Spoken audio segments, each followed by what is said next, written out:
Today's webinar is Exploring Racial Equity in Lean Foundations, and we're so glad to have a few guests with us today. I'm Yvonne Sims, Educational Programming Manager based in Atlanta, and I'm joined by my colleague Dave Holmes, who is also an Educational Programming Manager and based in Cleveland, Ohio. There he is. He has the cool jacket in the picture. I got to work on my picture. If you don't know Candid already, you should know that we are the coming together of two organizations that have been in philanthropy for over 90 years, Foundation Center and GuideStar. Every year, millions of nonprofits spend trillions of dollars, and Candid finds out where that money comes from, where it goes, and why it matters. We get you all of the tools and the data that you need to do well and do good in philanthropy. So today's webinar features a panel and a speaker, but our speaker, Brendan McCormick, has been kind enough to kind of run it for us. Apparently he works here now, so he's gonna do all this for us. So I will turn things over to him, and as I do that, I will just read his brief bio here. Brendan works with Exponent Philanthropy's staff, members, and partners to develop resources grounded in research. He leads the organization's efforts to learn more about their community of lean funders. Brendan focuses his research on how foundations approach impact and evaluation, investments, operations, demographics, and equity practices. So without further ado, well, there might be a little bit of an ado, but I'm going to turn it over to Brendan, and then we're going to find out what our who's here today. But Brendan, I'll let you introduce yourself first. Thanks so much, Yvonne. Really appreciate it and excited to be here. As Yvonne said, my name is Brendan McCormick, and I work at Exponent Philanthropy. We'll get into who Exponent Philanthropy is in a minute, but I want to turn it back to Yvonne for a quick poll to see who's here today. Yeah, so we wanted to see, because this is a little different than our webinars. Typically, they're particularly for nonprofits. And this webinar, we wanted to expand our audience a little bit more. So we're talking to kind of everyone. So we're asking who's here today? And these are the options. I work at a foundation. I work at a nonprofit. I am on the board of a foundation. I am on the board of a nonprofit. I work for a non-grant making philanthropy serving organization, or other, and you can kind of tell us in chat. So I'll try to gather from chat where you are. Oh, I already see I'm a grant writing consultant for a BIPOC-led nonprofit. I work for a nonprofit foundation. Okay, a mixture of the two. I'll give you guys another minute or so. We're at about 80%. Thank you. I work for a nonprofit. I see some people answering in chat there. Fisher College. Oh, interesting. Work for an NPO in North Houston. Hey. All right. I'm going to go ahead and end the poll. And this is great information. Thank you all. I'll share the results. So it looks like we have about 21% who are at a foundation or working at a foundation, 57% working at a nonprofit. No boards of foundations. We have 11% that are on the board of a nonprofit, 5% who are at PSOs, and then 7% other. So I hope that's helpful for our panelists today and for Brendan, and I will stop sharing that. Thanks all. Thanks so much, Yvonne. Appreciate that. And it's great to get a sense of who's in the room here today, so we can, understand who we're speaking to, because again, it feels like we're speaking into the void sometimes. So I think I'm used to speaking mostly to foundations because Exponent Philanthropy, we are a membership association of foundations with few or no staff. We're the country's largest association of funders and the only one dedicated to serving foundations with few or no staff, philanthropic families, and individuals and donors. We provide practical and high quality programs and resources for funders who want to make an outsized impact in their community. Went to the wrong slide there. Apologies. I want to give a quick overview of how we'll be spending our time today during the webinar. As Yvonne said, we'll be starting with kind of a presentation, digging into an overview of our 2024 Racial Equity and Lean Foundations publication that just launched yesterday. It's a two-part publication, so we'll go over each part of that, and then we'll switch gears to a panel discussion with some of the lean funders featured in that publication. Please feel free to ask questions throughout the presentation. I'll stop kind of at each interval to ensure we're answering questions as they come up, rather than kind of wait until the end when you may have forgotten why you asked that question. So we'll try and answer those questions throughout. But before we dig into the report's content, I want to give you a quick overview of what I mean when we say lean foundation. When we say lean foundation, we mean foundations with few or no staff. That's the unifying factor amongst our members typically. So the typical staff size among our members is 2, but that can also vary from 0 staff members, so totally volunteer run, to 5 or more staff. Lean funders are most often family foundations or independent foundations, but they can also be community foundations, corporate foundations, or any type of funder with, again, it's that few or no staff that's the unifier. And the asset size of a lean foundation can vary pretty widely, from less than $1 million to over $200 million. However, the typical asset size is between $25 and $50 million. So that gives you a kind of high-level overview of what we mean when we're saying lean foundations, hopefully. Going to that next slide. Sorry, Zoom's not cooperating as quickly as I'm used to. But like I said, this week we launched our 4th edition of the Racial Equity in Lean Foundations publication. This year's publication is focused on the equity journey of lean funders, and it's our longest version of this publication to date. To inform the publication, we relied on survey data from over 300 lean funders and did qualitative interviews with more than 25 foundations, consultants, and nonprofits. We divided the report into 2 parts. The first part of that publication is kind of what we're calling the state of racial equity in lean foundations, where we took a deep dive into the data from our survey. There's a whole lot of information in the publication. I'm not going to go into all of it today. I just want to highlight 3 of our key findings, but I do encourage you to take a look at the publication after today's webinar and dig into the data. As a data nerd, I will always encourage folks to use data to start the conversation. So here we have our first key finding. So it's about foundation demographics. And although boards and staffs are primarily and disproportionately white, there are some signs of increasing board and staff diversity among lean foundations. As we'll see later on, a foundation's demographics are the best predictor of how a foundation views racial equity. But before we get into that, I want to just touch on some of the demographic data supporting this finding.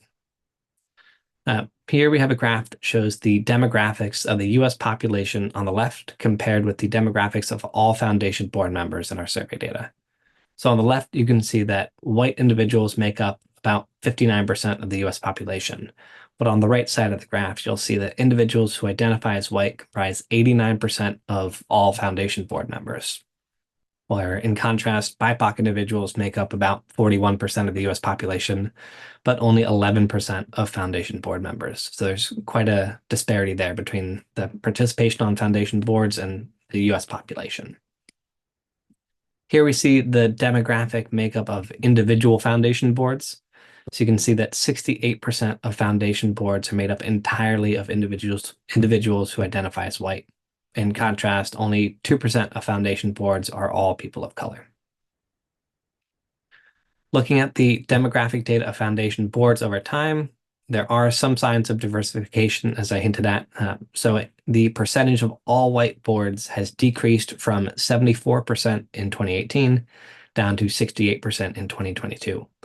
And on the flip side, the percentage of foundation boards with 2 or more BIPOC individuals has increased from 13% to 20% over the same span. Now, switching gears to foundation staff demographics, we have a similar graph to the one we started with. On the left, again, there's the US population. And on the right, you have the demographic makeup of foundation staff. And while the disparities are not as great as with foundation boards, individuals who are white are still overrepresented on foundation staff when compared to the US population. 75% of foundation staff identify as white, while only 25% identify as BIPOC. Here we see the demographics of the demographic data of BIPOC staff in specific roles at foundations. So you can see here that BIPOC staff are more likely to be in programmatic or support roles than leadership roles. Only 10% of CEOs at lean foundations identified as BIPOC. Again, we did see some signs of potential progress in the demographics of foundation staff. The percentage of foundations with an all-white staff has decreased over the past 5 years from 78% down to 62%. But here we have a bit of a contrasting piece of data where it isn't entirely clear where the gains in diversity are coming from.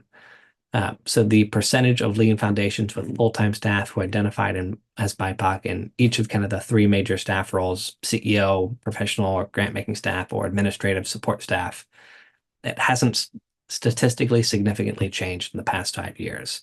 So this is a data point we're going to be keeping an eye on in the future.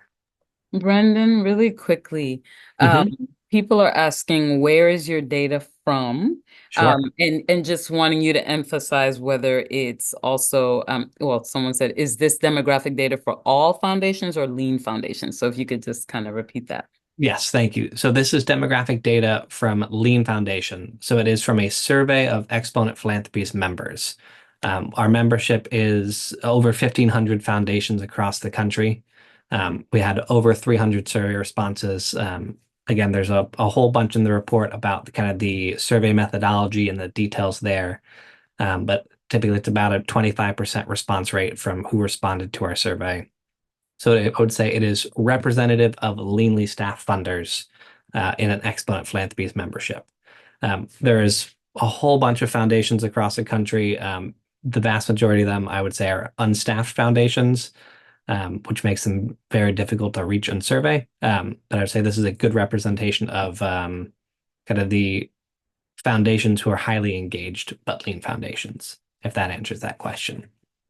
I believe so. And then we have one more. Excluding the US population breakdown that was shown, could you share where the demographic breakdown is from which portion of the US region?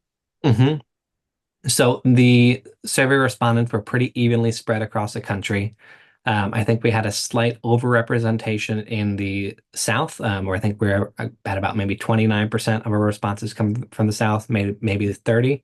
I'm kind of pulling from the back of my brain here.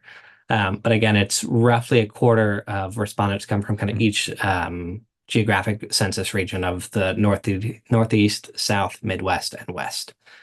So it is from across the country. Thank you. And I will say we also did do a disaggregated data analysis to see if there were major differences in the demographics of foundation board and staff based on the region where they're located. The only significant trend we saw is that foundations in the West were slightly more likely to have Asian American board members, I believe. But that was the only kind of significant trend we found. Otherwise, kind of that demographic disparity is pretty consistent across the country. So again, shooting from the hip there a little bit, going from way back in the brain, but I believe that information is correct. But if folks have questions, also feel free to email me after today's presentation. I can get you kind of concrete data and quotes from our publication that answer those questions as well. Thank you, Brendan. Absolutely. All right. If there are no other questions on kind of these demographics data, we'll jump on over to key finding number 2. So in our survey, we asked foundations to rate the relevance of racial equity to their mission.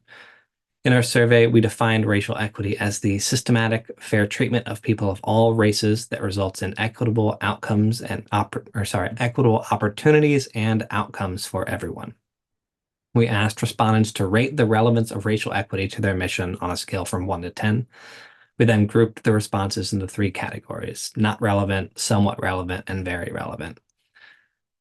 As we see in this year's report, the relevance of racial equity to Lean Foundation's missions has ebbed and flowed over the past 5 years. The relevance of racial equity appears to have peaked in 2020 and has returned to levels seen in 2018 and 19 this year. So here you can see the specific data over the past 5 years of the relevance to racial equity to a foundation's mission. The orange red bar on the left there shows the group of funders who saw racial equity as not relevant to their mission. The yellow bar shows foundations who saw racial equity as somewhat relevant to their mission. And the blue bar shows funders who saw racial equity as very relevant to their missions. 2020 had the largest percentage of funders who saw racial equity as very relevant to their mission at 37%. But in our 2022 survey data, that number dropped back down to 31%, which we last saw in 2019. So a little bit of a backslide there. One thing I do want to highlight, though, as I hinted at earlier, over the past 5 years, one trend has really stood out as a predictor of how foundations will view racial equity. And that is a more diverse foundation is more likely to see racial equity as relevant to that foundation's mission. So I think diversity really is an influence on how a foundation goes about its work. Any questions on that quick section on key finding two? I'm not sure oh, well, yes. But Jesus wanted to know, how do the numbers compare for nonprofits versus lean foundations? I'm not sure that's something that you do. Yeah, unfortunately, I don't know off the top of my head. Our survey and research is based primarily on foundations. I do know from other research that nonprofits want foundations to better support their equity work. Gotcha. Okay, and then Alicia said, do you think that the increase in 2020 was because of COVID? We don't have statistical data on this, but my gut is that was more to do with the police violence on the news in 2019 and 2020, and the murder of George Floyd and the protests that resulted from that. We heard from several foundations that really shook them and caused them to want to shift what they're doing and really engage in equity work. And that was the catalyst for many of the people I spoke with. Yeah. But that is anecdotal evidence, not kind of survey data. Gotcha. And then Elena says, prior to 2020, had the relevance to racial equity metric been experiencing an overall increase over time? So Mhm. your slide kind of started, Yeah. in 2019. So we first started collecting this data in 2018 is the first year we have data from. And it kind of was split into three even thirds. 2019, a lot more folks saw equity as somewhat relevant to their work, where in 2020, it was kind of that shift to the right. 2021, that shift to the right kind of maintained. And then we're seeing kind of a bit of a slide back to more even thirds in 2022. Again, we're kind of looking for trends here, and I would say the statistical significance of these trends is there, but it's kind of not a huge significance if that answers any clarity there. Thank you. Absolutely. All right, so I'm going to skip ahead these slides again and get back to key finding number three. So how a foundation views racial equity is really, as we saw before, really tied to who's on the foundation's board and staff. And each year we've done our analysis, we found that how the foundation views racial equity as somewhat or very relevant to the work, they're more likely to engage in just general good grant making practices. So these aren't necessarily practices that are explicitly related to equity, but they're practices that go a long way to helping funders better support their grantees. There's probably a good 15 pages of information in the report on this key finding alone, so I'm not going to go into all of that, but I do want to just highlight a few of those practices here. Assessing impact is one of those key things here, and it's one of the ways for funders to improve, getting feedback and understanding if what they're doing is working. And I want to emphasize here that assessing impact is different than evaluating grantees. And this is assessing the work of the foundation, not the work of nonprofits. There are many ways funders can assess impact, including kind of just anecdotal feedback from grantees and beneficiaries, or more formal reflections at the board or staff level. But the important thing for today's conversation is the key trend we saw that foundations that said racial equity was relevant to their work were more likely to assess their impact through a variety of methods. And on the flip side, foundations that said racial equity was not relevant to their mission were more likely to not assess their impact. So I think there's a reflection piece here that's clearly missing amongst the folks who are seeing equity as unrelated to their work. They're missing that opportunity to reflect on their work as well. Another key grant making best practice I want to highlight is the practice of awarding general operating support grants. Foundations that say racial equity is very relevant to their work are awarding significantly more general operating support grants. We've also seen the percentage of foundations awarding Gen Ops grants increase from 44% in 2018, up to 52% in 2022. So a pretty big increase there. We'd like to see that number even higher, though. And then a few just additional strategies I want to briefly highlight. And again, there are a whole bunch more in the report, but some of the ones to mention here at the top are streamlining grant requirements, funding community organizing or movement building, providing seed grants, and providing financial support to grantees for evaluation. The graph here just shows the percentage of foundations who engage in those practices. But for all of these practices, foundations that saw racial equity as more relevant to their work are more likely to engage in these practices across the board. So it's just another example of how equity correlates with good grant-making practices. So I want to pause here for any additional questions on our data. And if we don't have questions on our data, we'll kind of switch gears to our qualitative information as well. We'll get it. No questions right now. I'm going to put the link to the publication in the chat. Thank you. All right. Well, we will switch gears over to part 2 of the publication. So in part 2, we touched on 3 key sections that we'll go over again at a high level. I think part 2 is a good 30 pages of the publication. We're going in that in 3 slides, so we're keeping it high level here. But we'll dig into more detail in these kind of 3 sections as well in our panel discussion. And there are many more examples in the publication itself from our panelists as well. But the first section I want to start with is how are funders starting the equity conversation? And I think really understanding how other funders have started their equity work is critical. So other organizations can kind of know, like, how do I get started with this work myself? I want to do it, but I don't know how that conversation starts. In our interviews, we saw lean foundations use 3 different models for starting these equity conversations: the founder or donor-driven model, the board-driven model, and the staff-driven model. So in the founder or donor-driven model, this is where the original donor to the foundation drives the conversation. So when a foundation has staff, that founder or donor can work with the foundation staff to dig deeper into equity work and really encourage their staff to dig in. Or on the flip side, if the foundation is volunteer run, the founder or donor has to do a lot of that initial equity work on their own and then work to bring the rest of their board members along. In the board-driven model, we saw typically 1 or 2 board members drive the equity conversation at the foundation. So for some of these foundations we spoke with, the foundation might have had a history of equity work where there's gender equity or maybe disability inclusion or another kind of LGBTQ plus inclusion or equity. And then these kind of board members said, we want to expand into racial equity as well, or maybe take a more intersectional approach. Through these discussions, 1 or 2 board members often encourage other foundation board members to expand the foundation's equity work and explicitly or implicitly include racial equity in the foundation's work. Sometimes boards find it helpful to have kind of a subcommittee dig deep into equity discussions and then bring recommendations back to the full board, where other boards choose to engage in racial equity work at kind of board member meetings throughout the year or at kind of a full-on strategic planning retreat. And then finally, we have the staff-driven model, in which staff members find key allies on the board, and those conversations drive equity across the organization.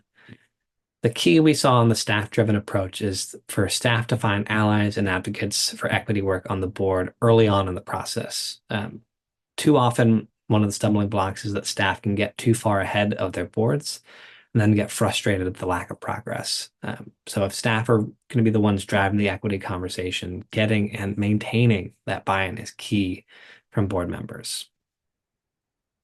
So that's kind of the starting the equity conversation.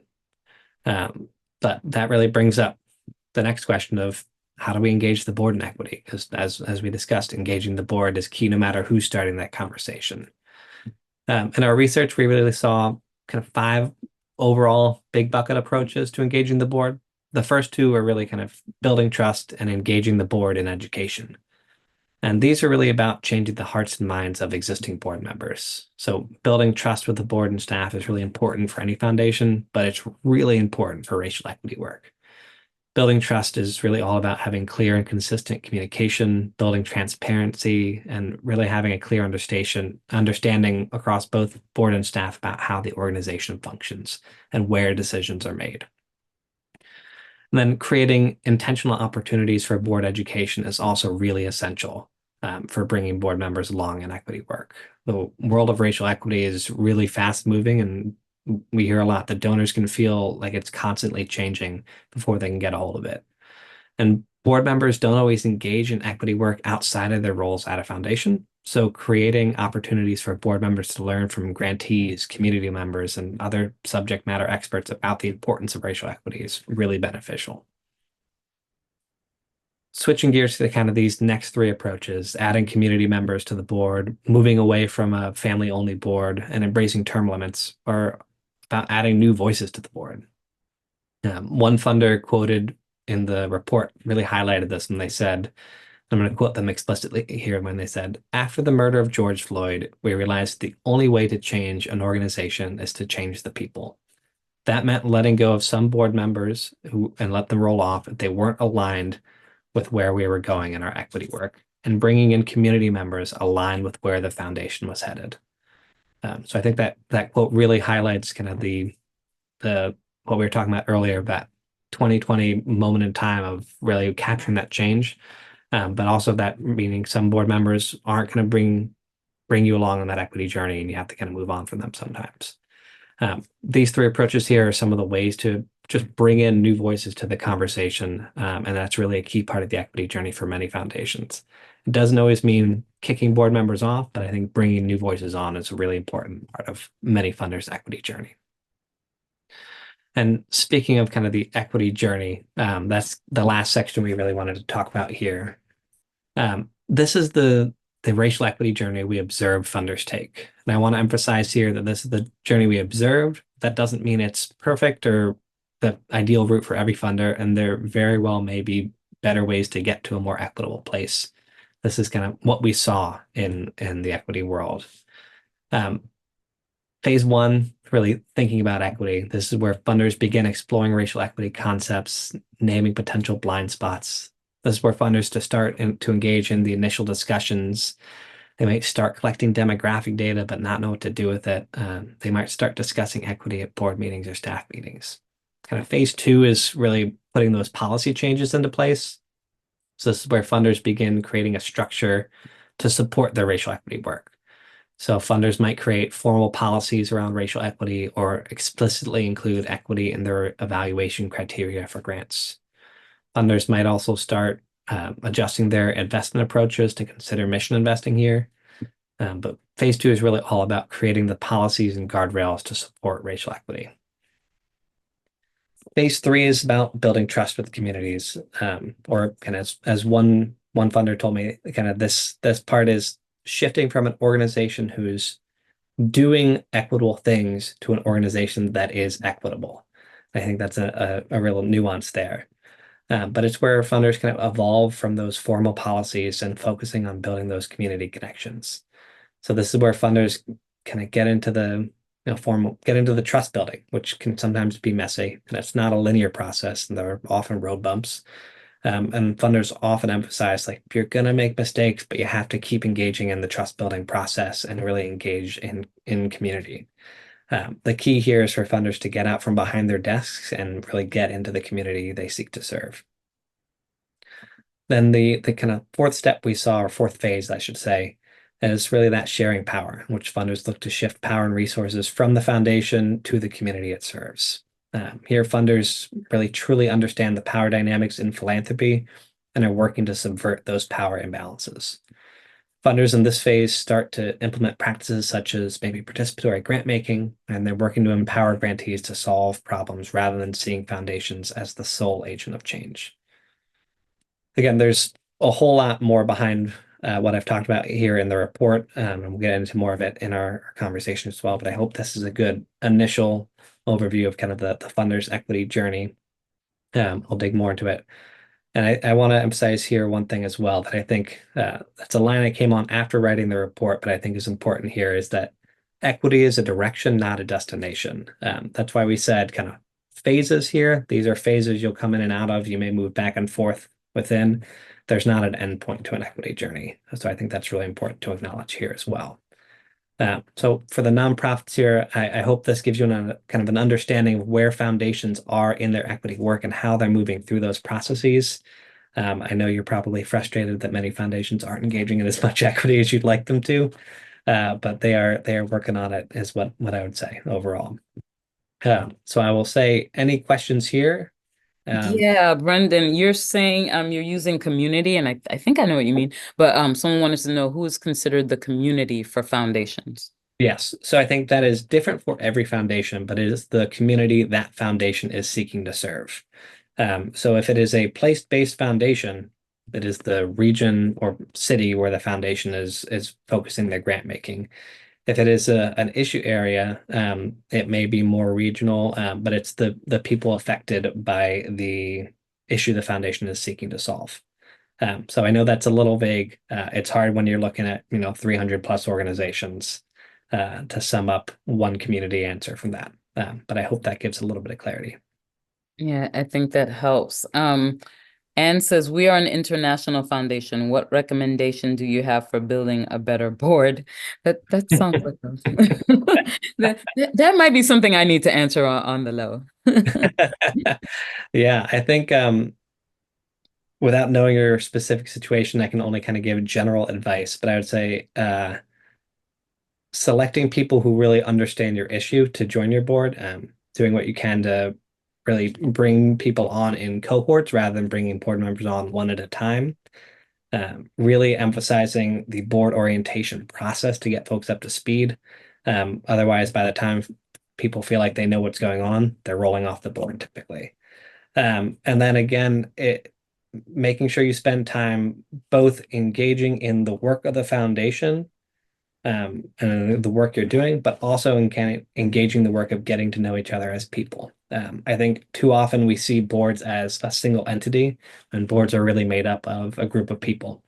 And as you see them as individuals and get to know them as individuals, it's easier to kind of bring those folks along and get them engaged in the work. So kind of vague there, but I hope that gives a little No, bit. that is a great answer considering that's not necessarily what we're talking about. So thanks so much. Um, and let me see, how can nonprofits serve diverse populations increase? Um, Yeah. oh, and said, yeah, how can nonprofits serving diverse populations increase their appeal to hmm these 89% white boards? hmm hmm Um, yeah, I think that's a fundraising question, which I by no means am an expert in. I'll say my wife works in fundraising, so I know enough to be dangerous, is what I would say. But I would say for nonprofits working to kind of make their appeal, they need to advocate for why their approach makes a difference in communities and whatever that kind of mission area is. Um, I think the goal here with those foundation boards, there are disproportionately white, but there still are a lot of folks engaged in equity who are white. So I think it's finding the foundation to align with your values and focusing your fundraising work on people where there's an alignment of values rather than trying to convince somebody who's on the opposite end of the spectrum from you to fund your organization. It's about finding the right fit between donor and cause, I think is uh, the advice I would say from somebody who is very limited in fundraising. You did good. Mrs. McCormick would be very proud. All right. Well, I think that's all in terms of the questions I'm seeing come in. And with that, I think we'll switch gears over to the panel discussion. And again, we'll have more opportunity for Q&A at the end. But I know we had some screenshots up earlier of our panelists, but I want to have them introduce here as well. With us today here are Aaron Morris, Program Associate at the Hill Snowden Foundation, based in Maryland. Or Aaron's based in Maryland, Hill Snowden is based in DC.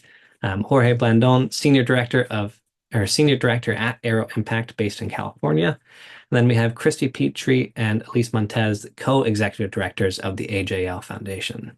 Thank you all so much for joining me. I'm going to stop sharing my screen so we can actually see all of your faces this time. Give me one sec to pull my questions up as well, because we've got a whole bunch of questions for all of you today. But excited to have you all join me on stage. Each of you is featured in the report, and I really am grateful for all of the conversations I've had with you over the past few months I think it provided a lot of opportunity. But I'd love to start hearing from each of you, kind of to hear a little bit about your foundation's racial equity journey so far, and kind of who started the equity conversation at your foundation. Aaron, I'd love to kind of start with you first. Oh no. Hi, everyone. Of course. Yes. Thank you, Brendan. And then I didn't know, did you want us to also kind of jump in and give a little bit of like the overview of our foundation? And that might provide a little context for That'd be where we're coming from here. So, hi, folks. Super happy to be here today. I'm Erin Morris, she, her pronouns. Again, I'm the program associate here at the Hill Snowden Foundation.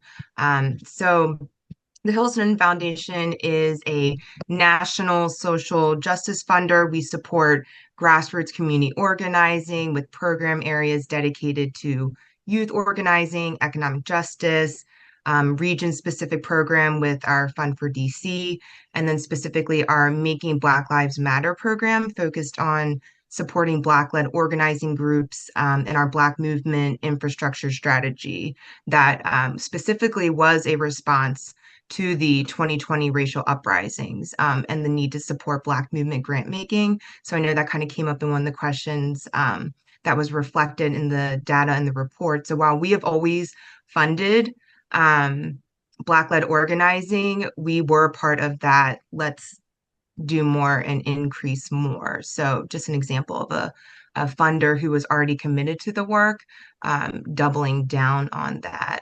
About 75% of our general support grant making is focused in the South. We are considered a lead funder with 4 staff members, 10 board members, 7 who are family trustees, and 3 who are community trustees.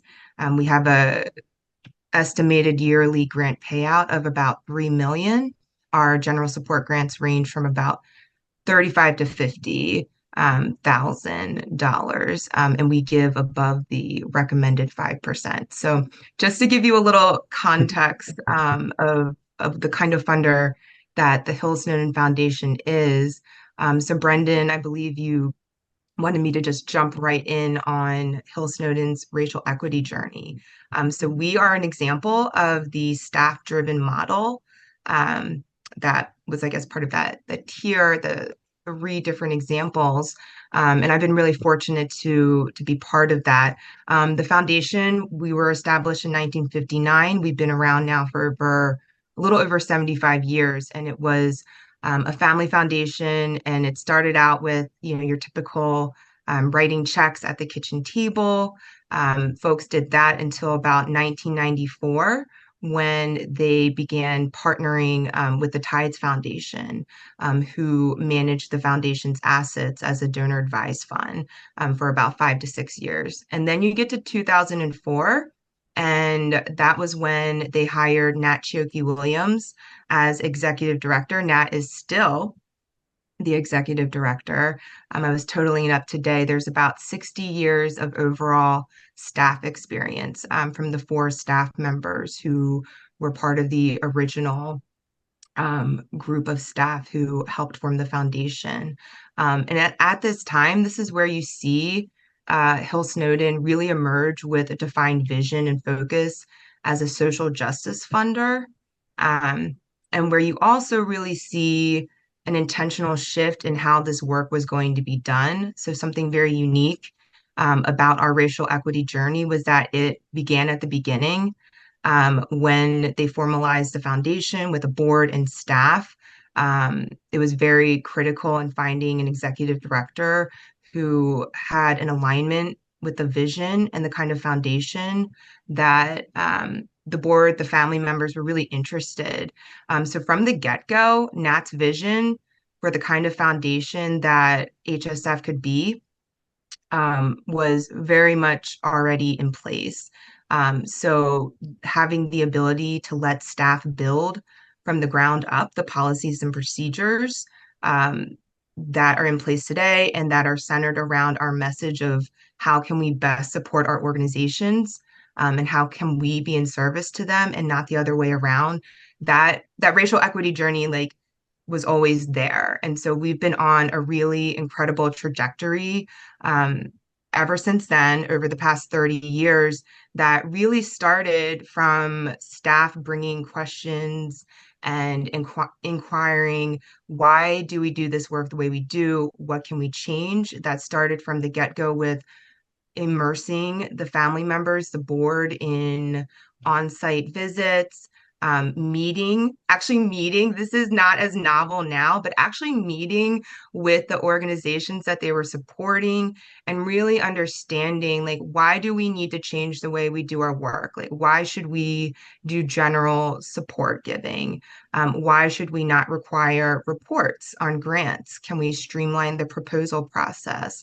All of that stuff began with really grounding our board on what, the racial equity journey really was, and how, like, we can, as a foundation, not continue to kind of perpetuate these practices that really work against our groups. And it's an ongoing journey. And I'm probably gonna stop now because, like, I could keep going, but it's a continued process. We continue to do um, site visits with our board members. We continue to engage them in these very deep, immersive opportunities, so that we can still, as staff, bring these questions to the table. Like, we're not done. We're still on this journey.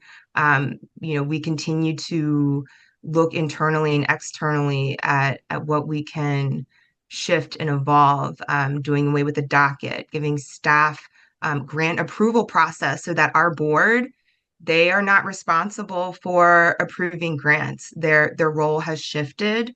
That was a really big transition in our racial equity journey, that we're shifting the power from those who have been given the privilege and opportunity to be on the board, their understanding of what it means to hold that power, to shift that, to, in some cases, give it away, has been really transformational. So I'm going to end there, and let Brendan take it away.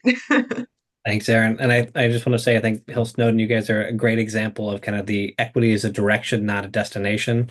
When I started at Exponent, 7 years ago, we were like, Hill Snowden, they're so great. Let's get more funders to be like them 7 years ago. And then you guys have taken 7 steps since then to be even more equitable than you were then. So you guys are a great example of a funder who continues to do the work. Jorge, I'd love to pass it over to you now to hear a little bit more about Arrow Impact and kind of your funding work, and then also your organization's racial equity journey so far, knowing you are, I think, the newest funder in the group today. Hello, everyone, and just thank you, first of all, to Candid and Exponent Philanthropy, just for creating this space to have this discussion, and for sharing the findings of the survey, and just also great to be in good company. Yeah, so real quick, off the top, I'm relatively new to philanthropy.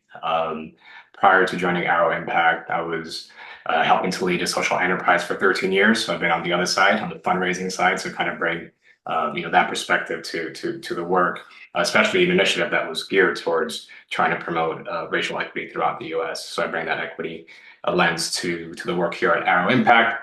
Arrow Impact has been around for about 5-6 years. So a relatively new foundation, and the work that we're doing is really to support initiatives that are removing barriers to economic mobility throughout the U.S., specifically for communities that have been under-resourced and underinvested, which tend to be BIPOC communities. So our work is squarely anchored sort of in that vision. So when I joined Arrow Impact, that was about 4 years ago now, almost. The foundation was pretty much just getting started. They had, if I recall correctly, they had some internal documents that laid out some of the values of the foundation, the focus of the work, which was really going to inform, right, how the foundation showed up in the world. But by me joining the foundation, probably what I would call, a catalytic event, right? So allowing us to really be all hands on deck. I'm not sure what category we would fall into, right, in that journey. I think we're in the category of all hands on deck, to really unpack, right, some of those values that have been initially, right, laid out, to really understand what was meant by racial equity, which was already sort of explicit in some of those values.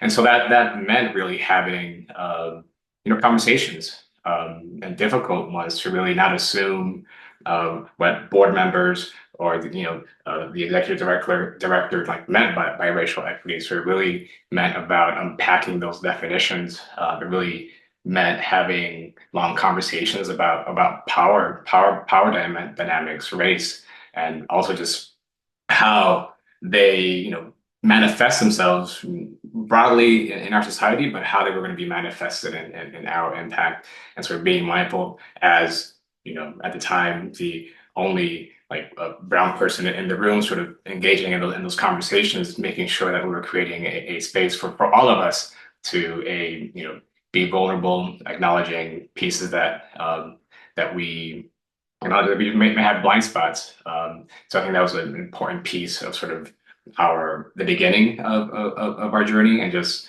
also double clicking on journey and not sort of the destination. So I think it's part of our ongoing conversations, and it's now sort of built into our own DNA as a foundation to have these challenging, difficult conversations. Our as individuals, our perspectives, thinking, evolves. And so we are very intentional about creating meeting spaces where we walk in and have these engaging conversations about race, about power dynamics. So it's been happening since the beginning, but really taking advantage of, different catalytic events. We had a new team member join about a year ago. So now we're a team of 3. So she's been God sent. And so that was an opportunity to then again, kind of, hey, it's been a while since we sort of had these conversations. Let's sync up. Let's make sure we're on the same page. So that's a little bit about our impact in our racial equity journey. So I'll pause there. Thanks, Jorge. And I really appreciate the emphasis on continued conversation in your all's work. It's not just we're having one conversation, then we're doing equity work. It is a continual process, a continual conversation. I really appreciate that. And with that, Christine and Lisa, I'll pass it over to you all to talk about AJL Foundation. Okay, great. Can you hear me okay? Does it sound okay? All right. So I'm Christy Petrie, just echoing the gratitude to Candid as well as Exponent for creating the space for these conversations and not letting them fall by the wayside. This is such critical work, and just really appreciate that. So I am co-executive director of AJL Foundation along with Elise, and AJL is a private foundation in Colorado that invests in the people, programs, and movements that benefit Colorado's youth and families. We were founded in 2011, and so we've been around, I think this is year 13. So relatively new in the landscape of how long foundations can have been existed for. But I started in 2014, and it's a pretty traditional foundation story. The founders were a husband and wife couple, lifelong philanthropists, set up the foundation in their 80s at end of life, kind of set up a broad mission, made a few friends and colleagues board members, and then passed away. And so the first few years of the foundation, it was completely run by white, older, wealthy white folks. That was the board makeup. And then staff, I came on in 2014, white as well. And so we were completely white. And so in about 2015, 2016, reports started coming out from the field, really highlighting the lack of diversity in foundations and what that means for the grant-making dollars going out the door. And that means the dollars are going to predominantly white-led organizations.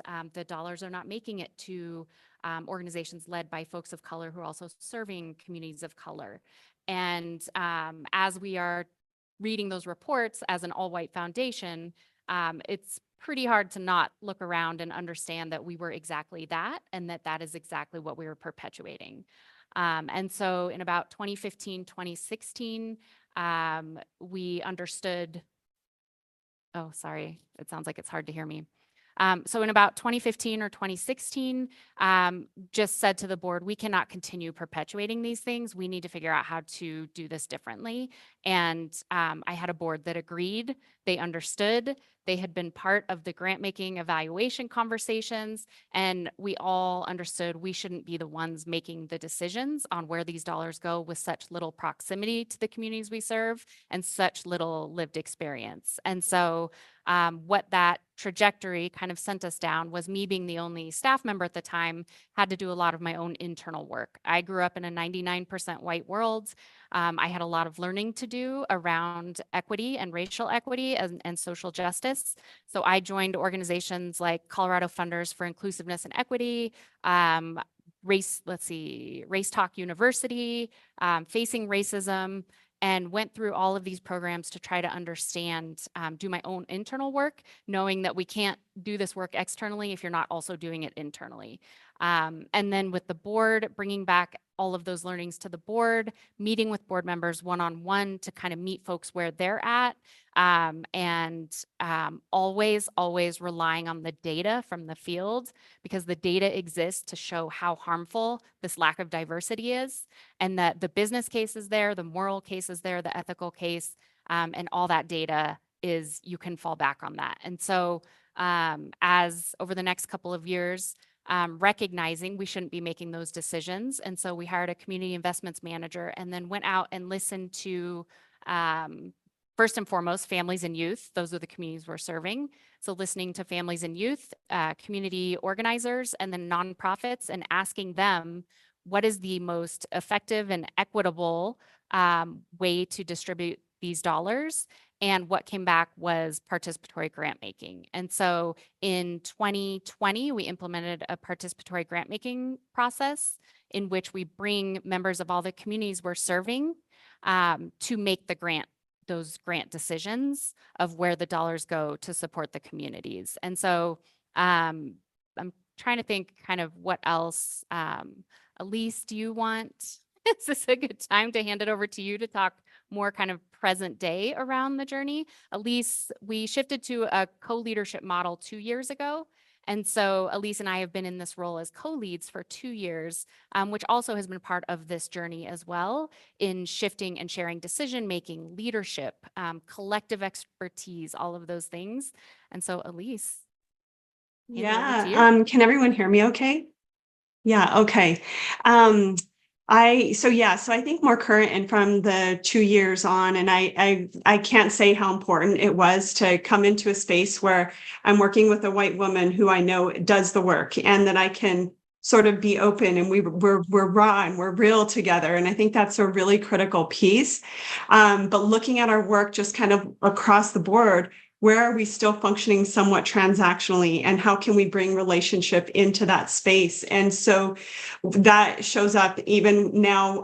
The potential to go to multi-year grant making will free up time where we can do more intentional relationship building, not just with our grant partners, but with grant partners to grant partners. And how do we use some of our convening capital, not just financial capital, but foundations have a lot of different forms of capital, our networking capital, our convening capital, institutional capital, amplification capital. We can push message out and help bring light to the work that's being done. And so I think with that, we shifted even with our program related investments, having a focus on community impact and not just financial return, and actually having more of a lean on the community impact. So we look for high financial risk and high community impact for loans. And I think, and even more so now within our endowment, which Christy, I won't hand it back over to you, but really trying to align our mission and our endowment together. And I think really trying to see that we are accountable to the nonprofits.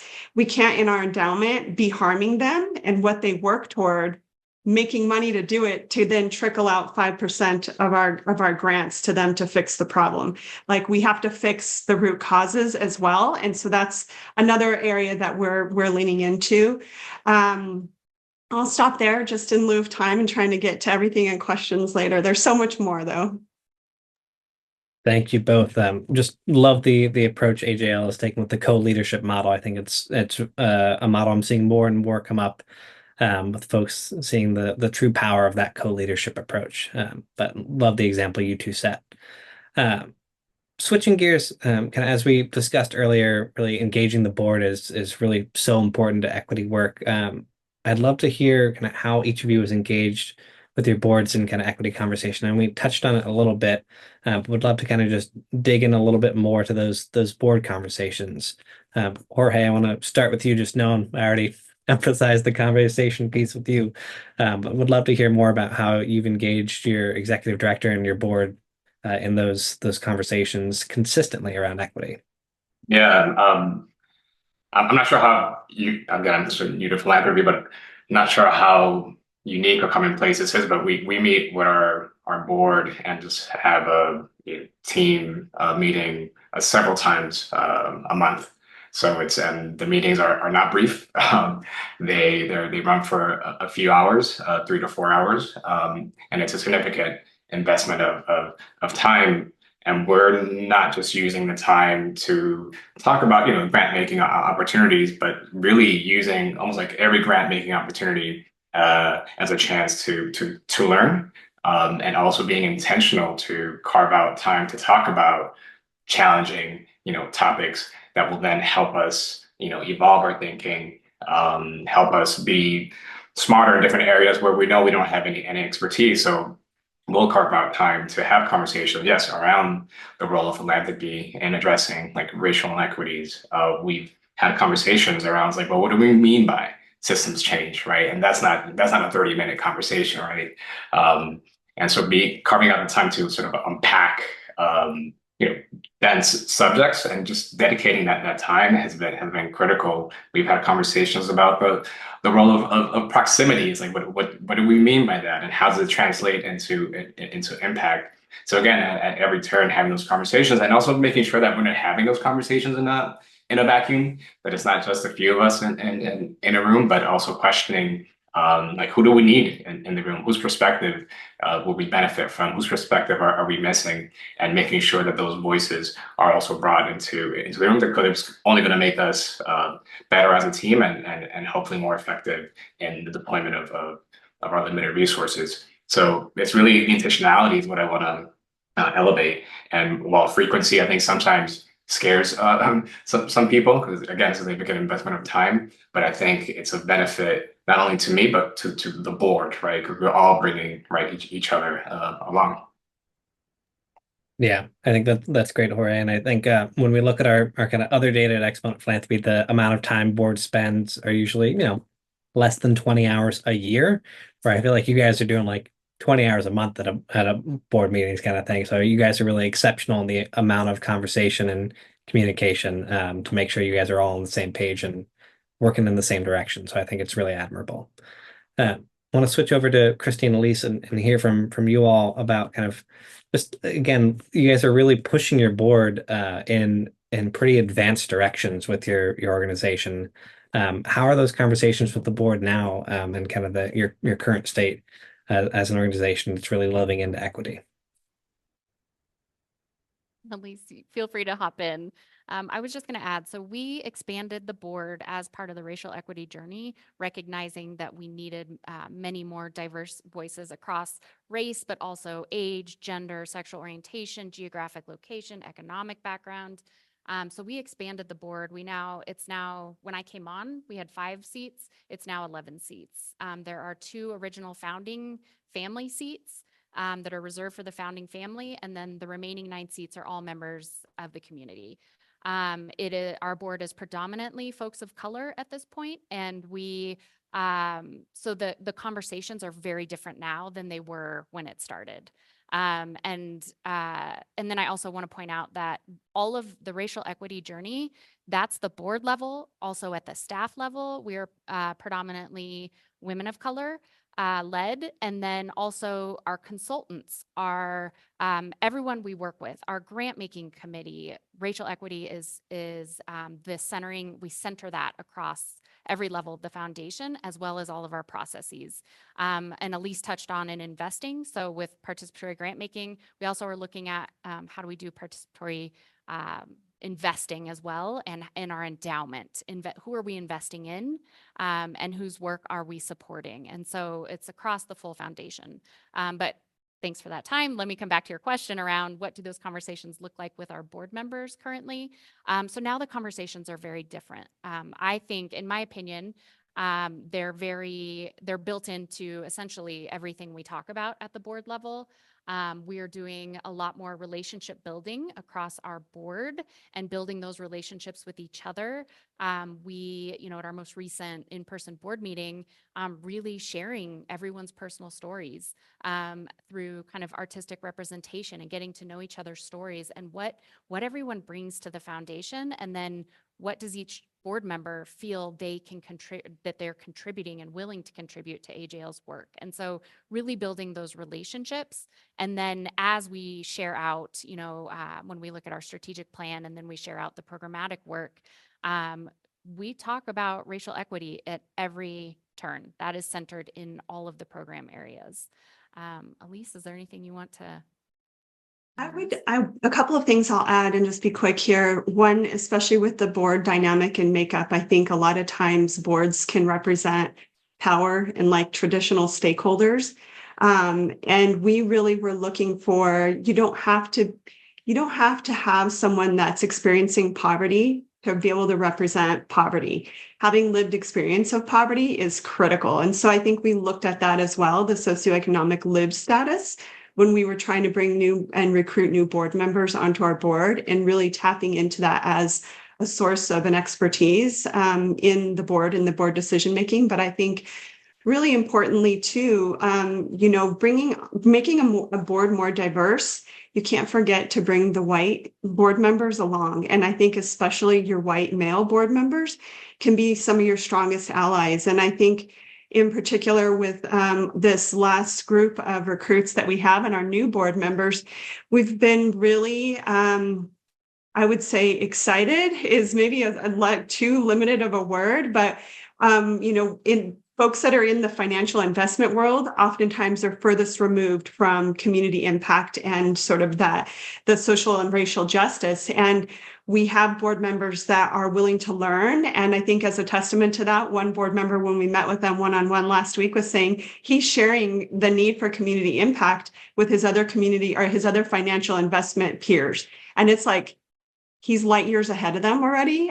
They don't even know the lingo. And so it's just great because we're starting to see that start to multiply out the learning that they're doing here. And the place that this can be, you don't have to get it right. And I think we keep creating that environment that you can ask the questions that you might get in trouble or be under hot water, under a light somewhere else.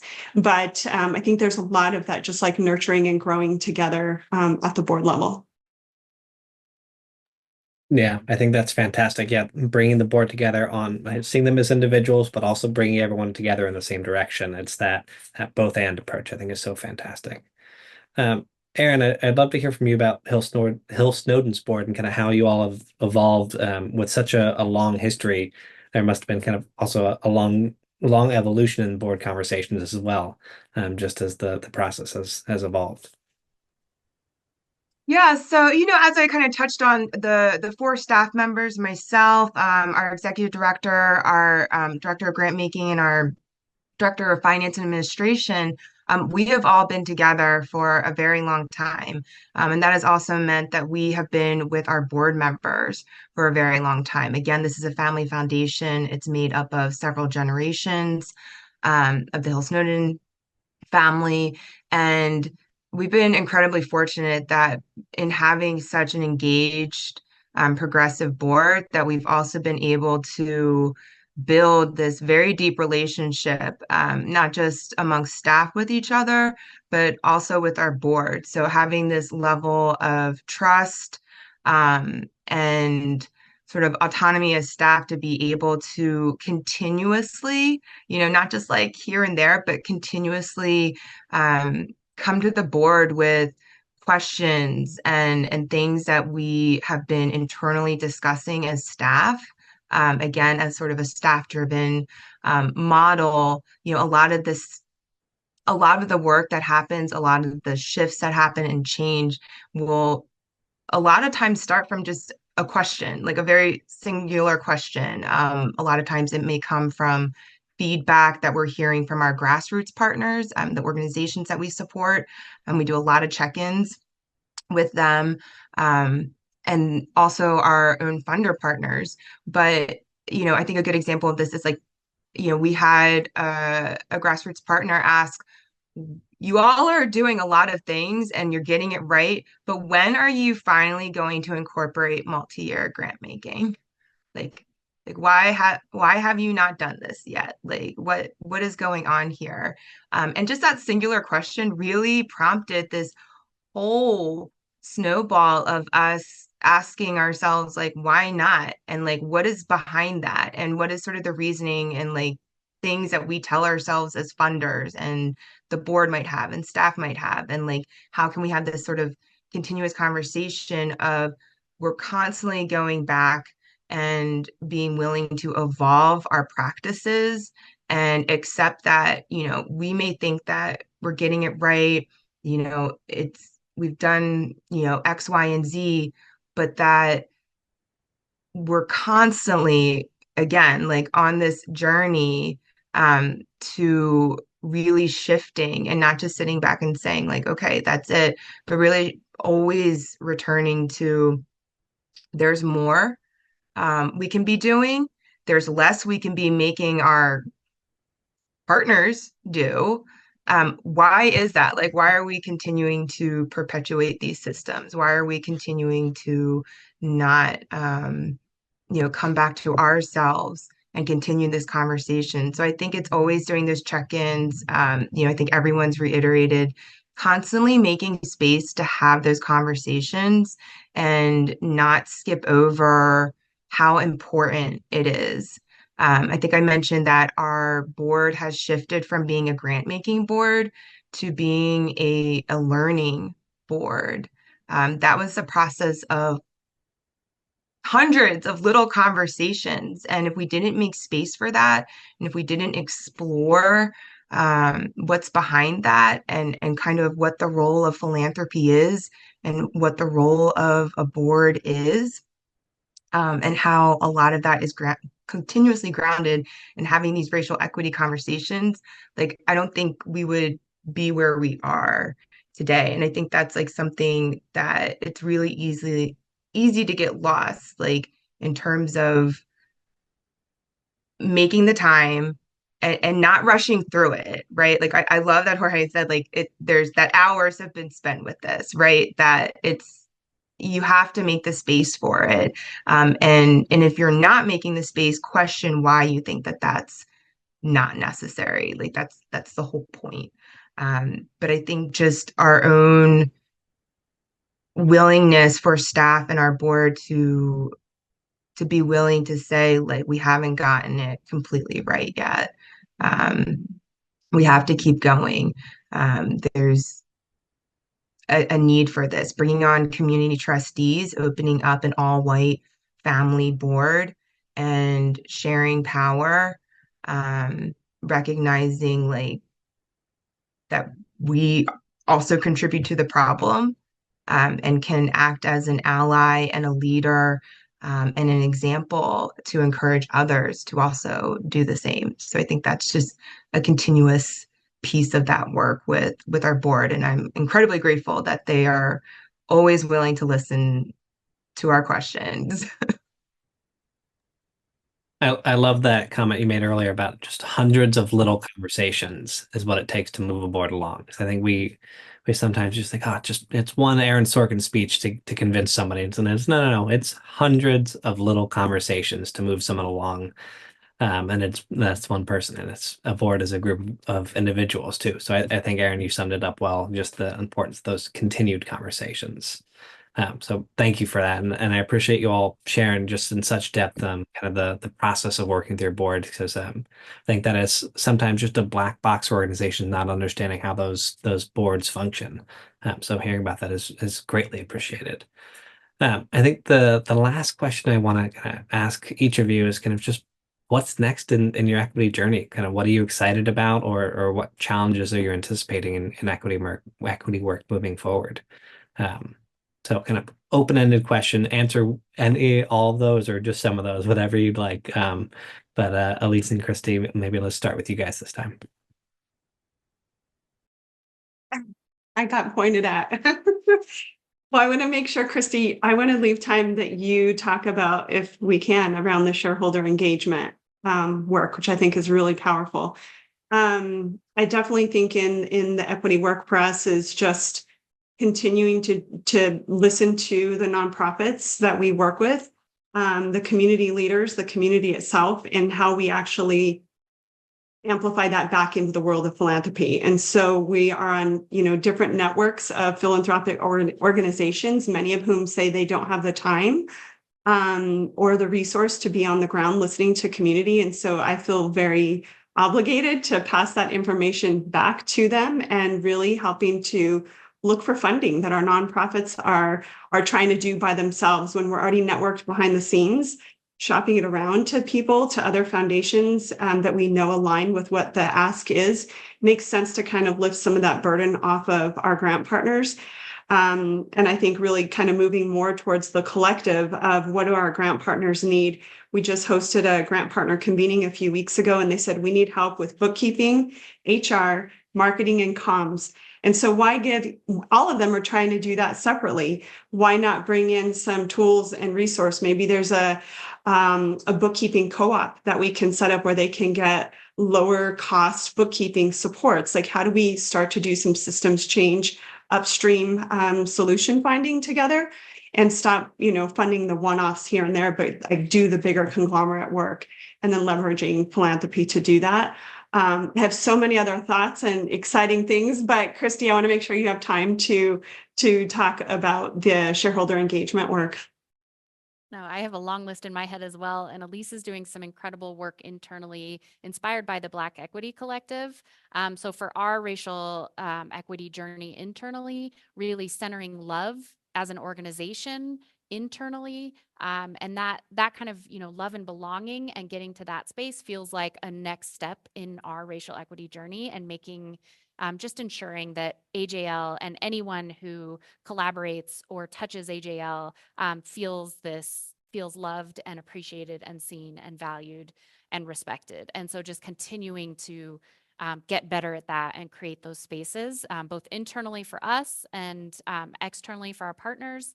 And then figuring out how to further the journey, the racial equity journey in our investing. And so taking those participatory processes into our investing, and then really deep in our endowment.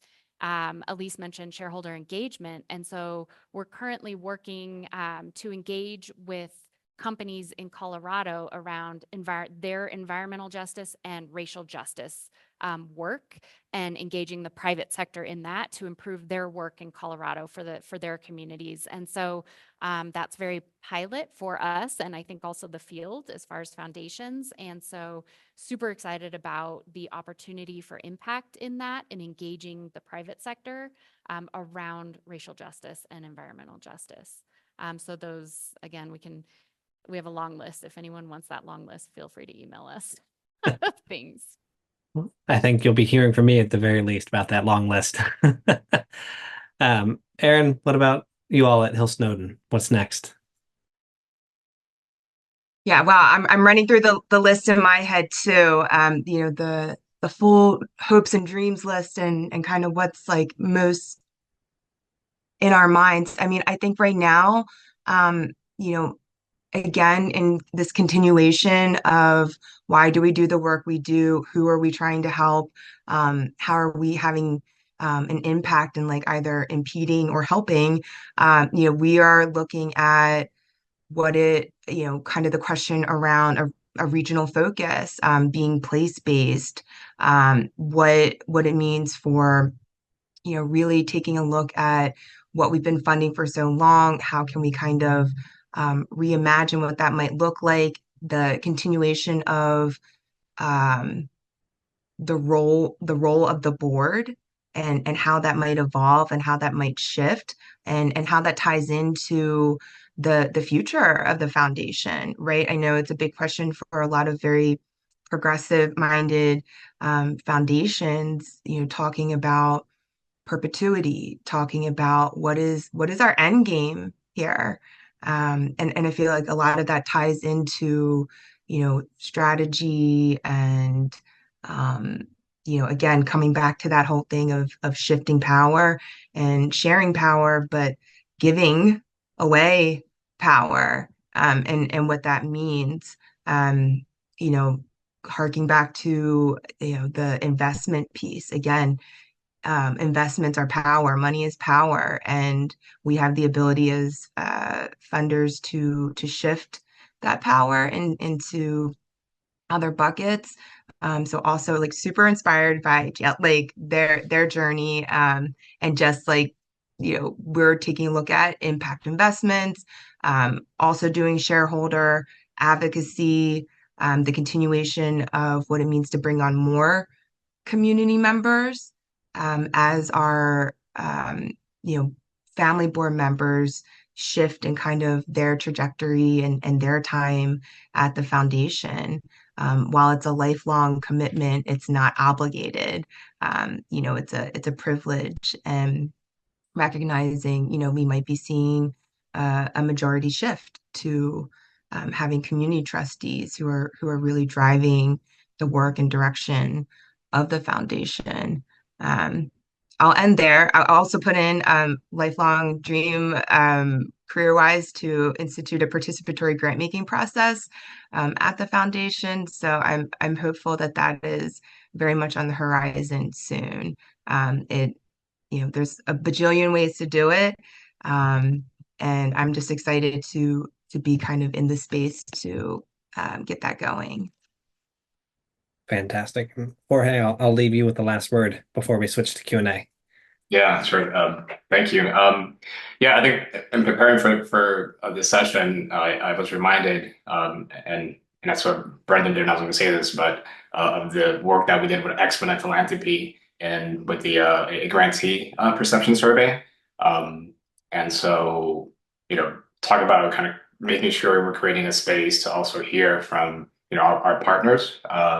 An important way of also providing a lens around racial equity, of being able to look right at the information sliced by ethnic background and racial identity, to make sure that I'm able to identify any blind spots, surface places that we were doing well, and things that we needed to improve, and being vulnerable enough to share the report as is with our board, right? I think allows us to again engage in difficult conversations, and I don't think it doesn't matter if you're like relatively new foundation or a well-established foundation. Just constantly creating that opportunity for feedback it's critical, and it's a way that we're also leaning into the racial equity work. But also, more importantly, if you're going to ask for feedback, like, you have to be willing to take action and potentially change behavior. And yeah, going into it with that mindset was instrumental, and only had hopefully made us a better foundation, showing up in a better way. And so we're looking forward to doing another grantee perception survey. This year, next year, we don't know yet, but certainly looking forward to that. To then again get that feedback, calibrate what are we doing well, what could we do better.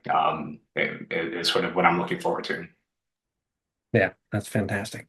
Well, I think really appreciate all of your answers, and I think all of you are great examples of equity work is kind of ongoing and perpetual. You all are kind of doing great equity work, and you all have a laundry list of things you want to continue to do, which just shows kind of, again, there is no end to equity work. There's only more equity work to engage in. So thank you all for sharing that, and I'll turn it back over to for Q&A.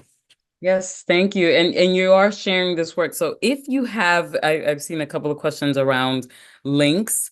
If there's anything that you can share, you guys can send it to me and I'll put it in the follow-up email. If there's like a place on your website or whatever it is that gives us more idea about the work that you're doing. But someone asked a question related to that, saying you're all doing great work on your own at your own foundations. Do you share what you're doing with other foundations? Do foundations typically communicate with one another and I guess kind of learn from each other? And I'll just start with Erin because she's smiling really big.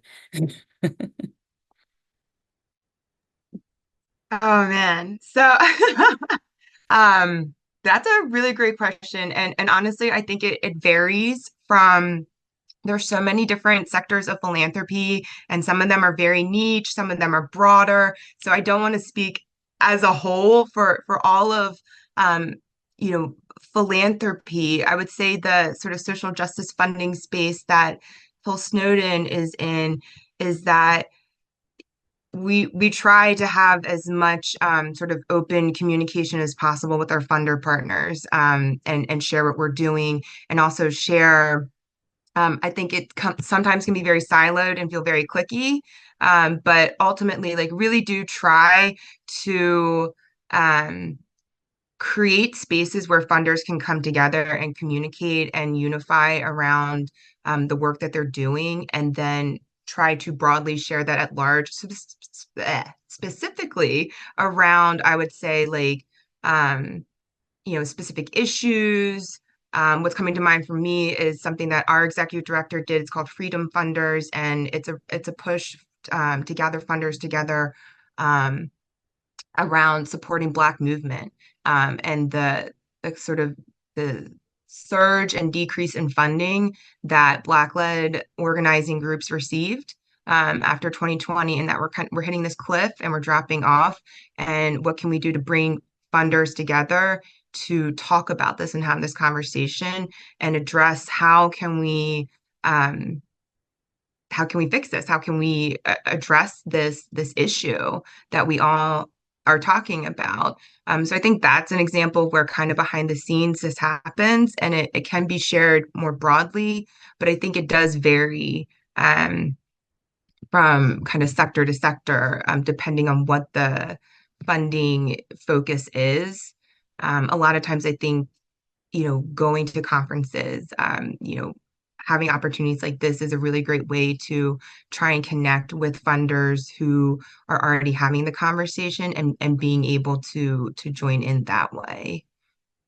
I'm just going to add a little to that question and pass it to Jorge. And I'm just going to say that I think the question comes from, are you showing other people how to do this? Because, we would like that. So it's not just, a lot of times I feel like we're in an echo chamber, like we're talking to organizations doing great work, and we're all having this conversation and it's us.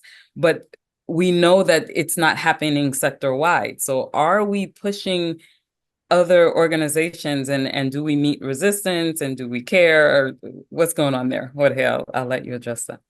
Yeah, no, I think of my role entering this field of philanthropy as being right, an advocate.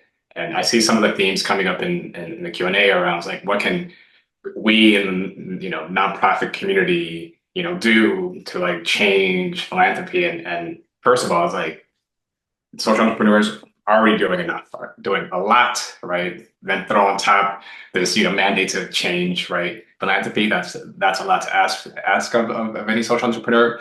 So I come at it from a perspective of, that's sort of part of my role in this ecosystem. And so have those conversations with other funders is to be informed by processes, approaches that are working for other funders, and sort of engage in those conversations so that they could influence me, and I could also, like, influence them, so that the burden does not necessarily entirely rely, right, on social entrepreneurs. So I just want to, like, call it out.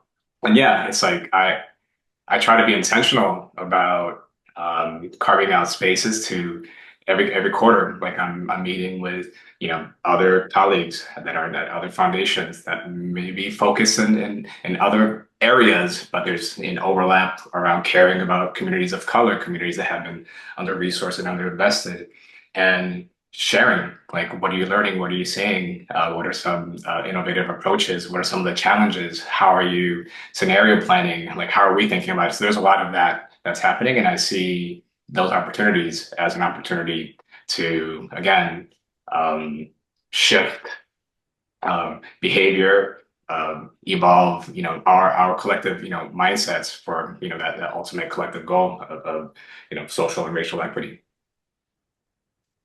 Thank you. I'm going to try to sneak in one more. And I think this is important probably for Brendan, just the whole entire group, really, that Jeffrey's asking. How are you addressing or thinking about recent backlashes to DEI and anti-DEI laws being passed against schools, universities? Do you think this will eventually affect how your foundations approach the work, or affect the communities and organizations you serve? And I'll start with Brendan, since you're kind of looking at this as a whole? Yeah, I think we're definitely keeping an eye on court rulings, and I think the Supreme Court ruling, or sorry, the Circuit Court ruling on the Fearless Fund case that came out after we kind of written the report, unfortunately, so we didn't have the chance to kind of incorporate recent funder discussions around that. But it is something we are keeping a close eye on. I think there are some funders who are taking that as an opportunity to say, oh, we're not going to do equity work anymore. And there are other funders say, all right, we're going to find a new way to do equity work. We can still do equity work even if it's not, exactly the way the Fearless Fund is doing it. There are ways to engage in this work, like these three foundations here, where they're centering the needs of communities and elevating the power in the communities that they are serving. There isn't necessarily a race explicit lens to that, but there's a race implicit lens to that. I think there's a way to do that where you're not kind of running up afoul of the Supreme Court or Circuit Court decisions there. All that to say, I am not a lawyer. So take everything I say with a grain of salt there. But I'll also let you guys who are actually doing the work speak more to it yourselves. I can jump in real quick, Yvonne. We ran through all of our documents and had our legal team look at were we potentially, could we be a target to be sued? And I think as long as we recognize diversity is more than just race, but we always kept race in there, that's still our ultimate target. And so I think we also have enough that we've funded that isn't racial specific so that we could make a case. But I think, and I answered to someone that had a question about this in the questions in the Q&A, but I think also with these cases that you show the historic data. Again, I'm not an attorney. I'm just sharing what our attorney shared with us, is that having the historic data to help identify the demographic that you're looking to target. And so Indigenous community, we know that the Indigenous groups have received very, very little funding. That's named in the report, right? And then I think Black African-American businesses and entrepreneurs receive very, very little funding and get maltreatment from traditional banks. We have an obligation to fund in these areas because historically the data shows that they don't get the data or the money that they need. So I think as long as you can show the data is what we were sort of told from our attorney. So we're leaning in harder. Thank you. I appreciate that. I know everybody else does too, because we really want to be like, that's ridiculous. That's why we're here in the first place. But thank you so much, Brendan, for pulling this together. You guys were all awesome. Jorge, Elise, Christy, Aaron, we appreciate you so much. You see all the hearts coming out because we really appreciate this conversation. And if you've enjoyed this, our audience, we hope that we'll see you again. Please let us know on the survey that you loved it, so we'll do more things like this. And everyone, just enjoy your afternoon. Again, we appreciate you and thank you for being here today. Thank you, Yvonne. Thank you, Candid. And thank you all for joining us.